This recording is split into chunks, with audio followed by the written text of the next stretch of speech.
देखिए भाई, अपना प्रकरण चल रहा था आपके बीए पार्ट सेकेंड ईयर का फर्स्ट पेपर, और फर्स्ट पेपर जिसका नाम क्या है, रीतिकाल। और रीतिकाल में भी आपका पहला पार्ट है केशव दास जी का, जो रीतिकाल के प्रमुख कवि हैं, जिनको आचार्य के रूप में जाना जाता है। तो उनके द्वारा रचित जो रामचंद्रिका है, उस रामचंद्रिका से अंगद रावण संवाद को लिया गया है, जिसमें आपसी बातचीत किसकी है, रावण और अंगद की। अंगद को भेजा किसने है, प्रभु श्री राम ने शांति दूत बनाकर भेजा है रावण को समझाने के लिए। लेकिन रावण क्या है, राक्षस प्रवृत्ति का है, इसलिए वो इन सारी चीज़ों को नहीं मानता है और सीता माता को देने से मना कर देता है। तो अब अंगद और रावण के बीच क्या क्या बात हुई थी, बहुत सारी संवाद है जो आपने पहले पढ़े हैं, और अब जो शेष बचे हैं उनको अपन इसमें देखते हैं। तो देखिए,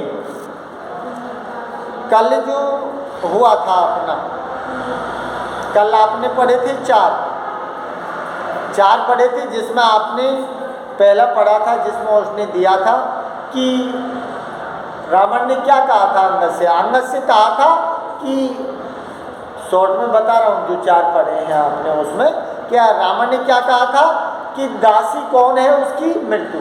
तू ये कहता है कि तुझे मार देगा, तो मृत्यु मेरी दासी है। सूर्य क्या है, मेरे द्वार पर खड़ा रहता है।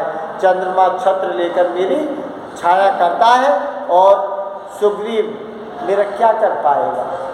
उसके बाद जो इंद्र है वो मेरे आदेश के अनुसार काम करता है, और जो अग्नि है ना वो मेरी रसोई का काम करती है, और जो महादंड यमराज जो है ना वो कोतवाली का काम करता है। अर्थात उसका कहने का मतलब है कि सब मेरे आदेश अनुसार काम करते हैं, मेरा कोई कुछ नहीं बिगाड़ सकता, क्योंकि गर्व अहंकार है रावण को। उसके बाद अंगद ने क्या चेतावनी दी थी उसको कि तू चढ़ता ही चला गया, और चढ़ने का मतलब था गर्व, गढ़ के अहंकार का जो गढ़ है ना उस पर रावण चढ़ते ही चला गया। जिसमें बात क्या आ रही थी कि पेड़ चढ़ो, पलका चढ़ो, पालिकाऊ चढ़ो, चौक चढ़ो, चित्रसारी चढ़ो, गजबाज चढ़ो। इसका मतलब है कि सब जगह तू चढ़ता ही चला गया, अर्थात तूने समझने की कोशिश नहीं की, और अब तू लास्ट में किस पर चढ़ेगा, चिता पर चढ़ेगा। इसका मतलब है कि चेत रे चेत अंतौ के अंत में भी तू अगर समझ जाए तो तेरा कल्याण हो जाएगा, ने अंत में तुझे चिता पर चढ़ना है। रावण ने उसके विषय में दिया था कि बाद में कि निकारो जो भया लियो राज। अरे जिसको भाई ने निकाल दिया, जिसके राज को भाई ने ले लिया, और उसको वन वो क्या कर रहा है, भटक रहा है। वो ऐसा आदमी वनवासी मुझे क्या मारेगा, क्यों कि उसके पास है क्या, वानर आदि की सेना ही तो है। तो वानर आदि की सेना क्या करेगी, मेरे दल में तो कौन है, राक्षस, एक एक ही राक्षस 10-10 वानर ने खाएगा, और मेरा तेरा जो राम है ना वो कुछ नहीं कर पाएगा।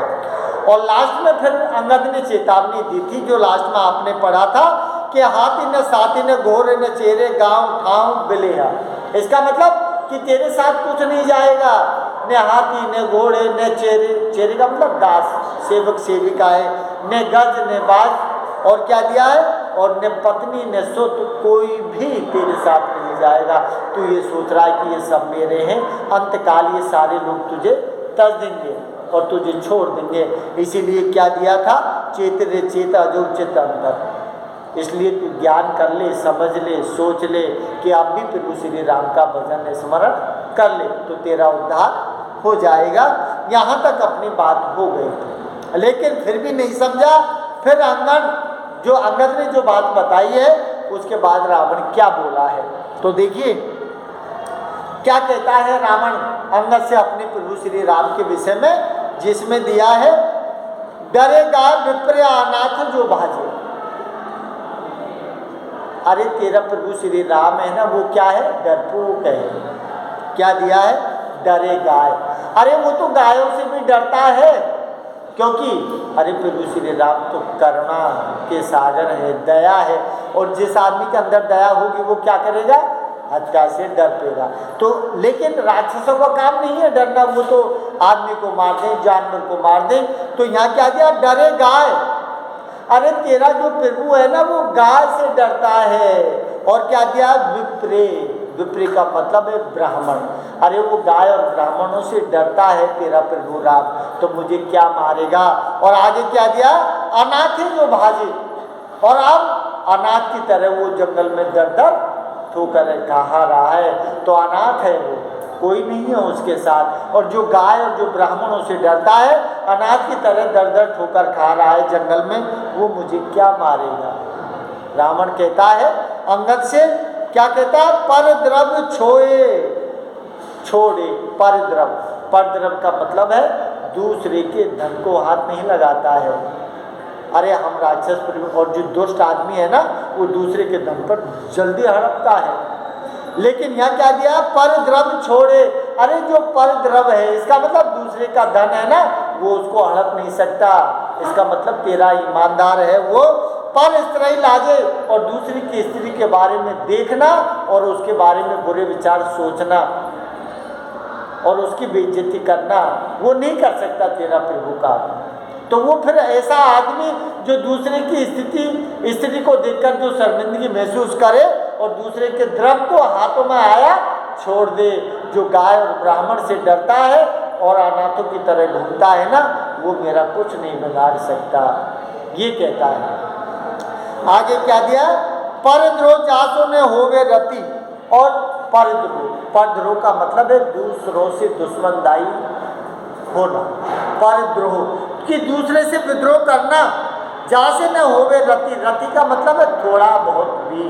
अरे वो थोड़े भी दूसरे से दुश्मनदाई नहीं रखता है तेरा राम।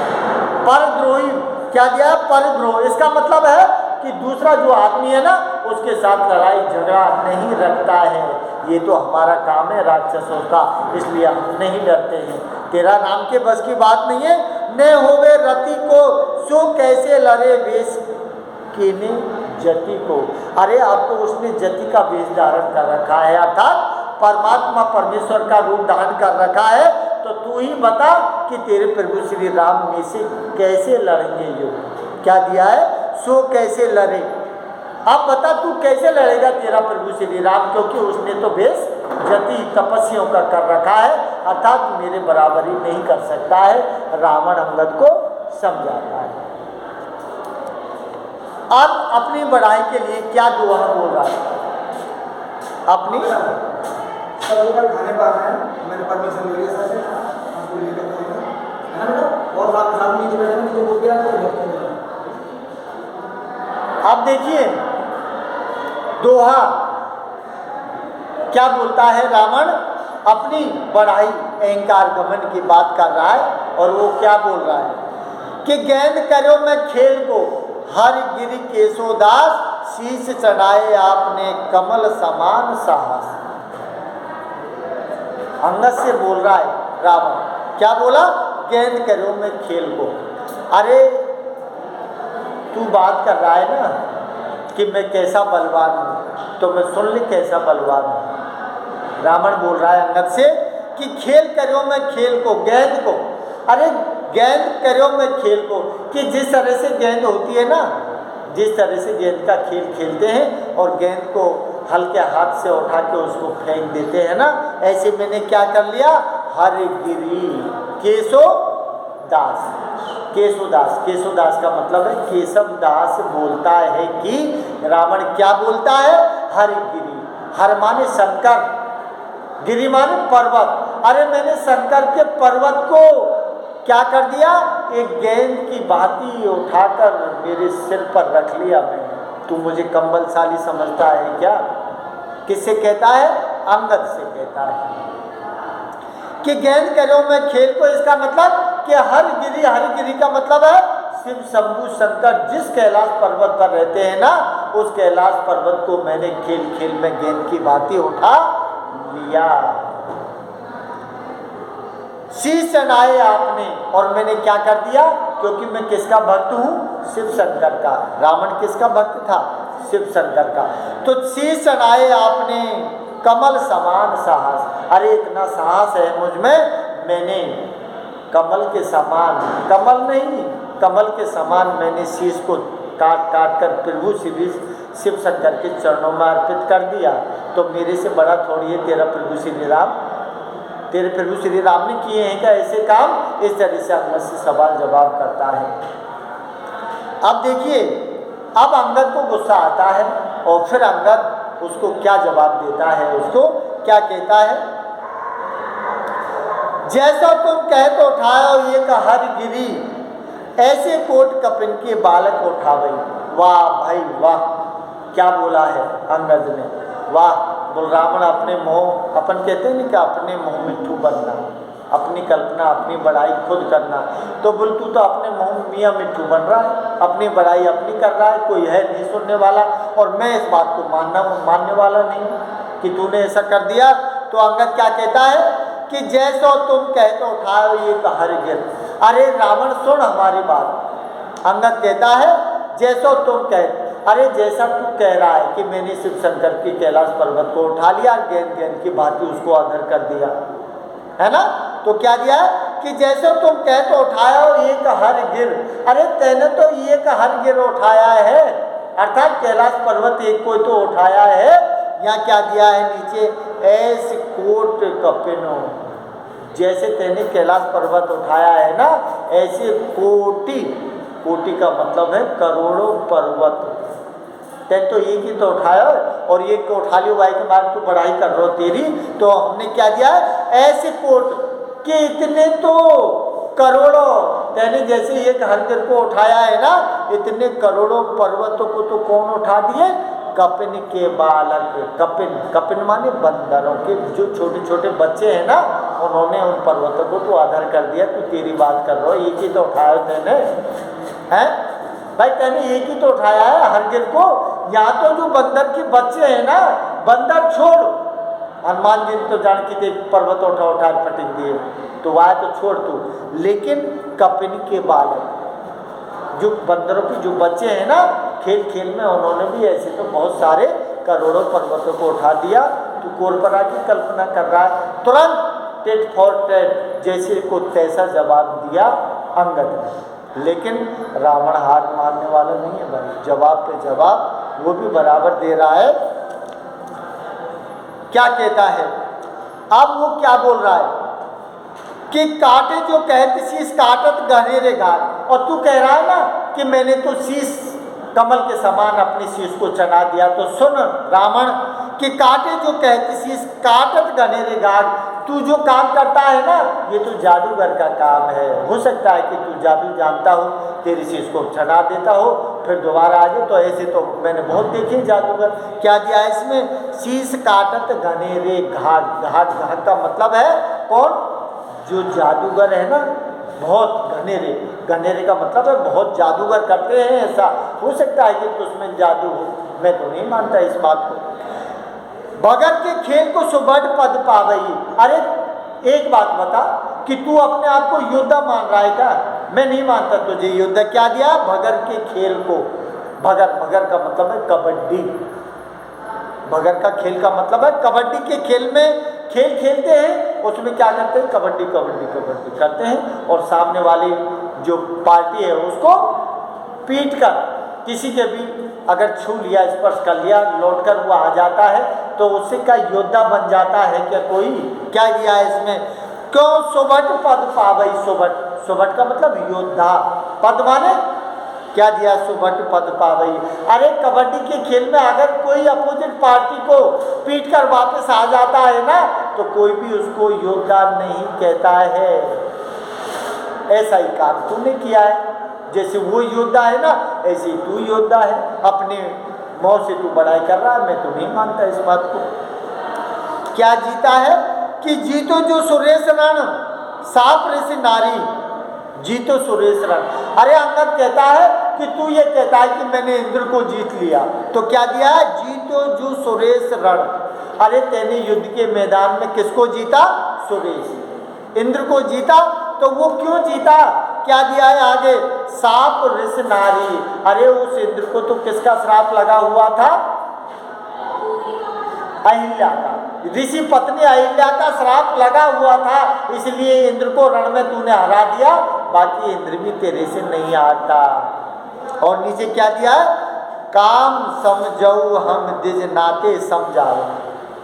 अरे अब समझ ले तू, काम समझाओ कि हम तुझे काम की बात समझा रहे हैं। कौन कहता है? अंगद। कि हम काम की बात तुझे समझा रहे हैं, हम दिज नाते समझाऊं। क्यों समझा रहे हैं? क्योंकि तू ब्राह्मण है और ब्राह्मण की हत्या भगवान के हाथ से हो तो अच्छी बात ना है तो तू राक्षस प्रवृत्ति का, लेकिन जाति ब्राह्मण की है।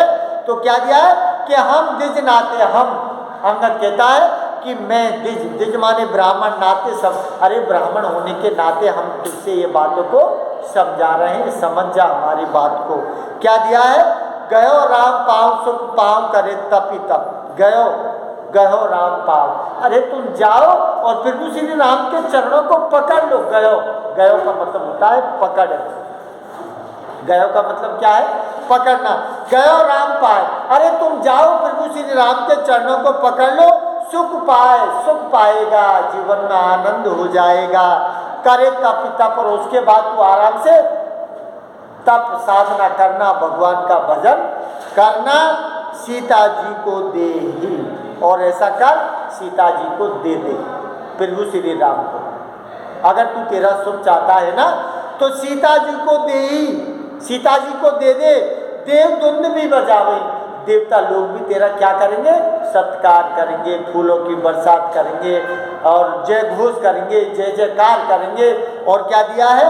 धुंध भी, धुंध भी का मतलब है गाजे बाजे के साथ तेरा स्वागत कर देंगे कि तूने बहुत अच्छा काम किया और सीता को तू लौटा दे, तो तेरा कल्याण हो जाएगा। बाकी तो अंतकाल तेरा निश्चित है। इस तरह से अंगद और रावण के बीच का संवाद चल रहा था। समझ आई बात? नहीं समझ आए तो कभी भी पूछ लेना, लेकिन बात यह है कि आपको अच्छी तरह से पढ़ना पड़ेगा। कोई बात दिक्कत आए तो फिर मुझे समझ लेना।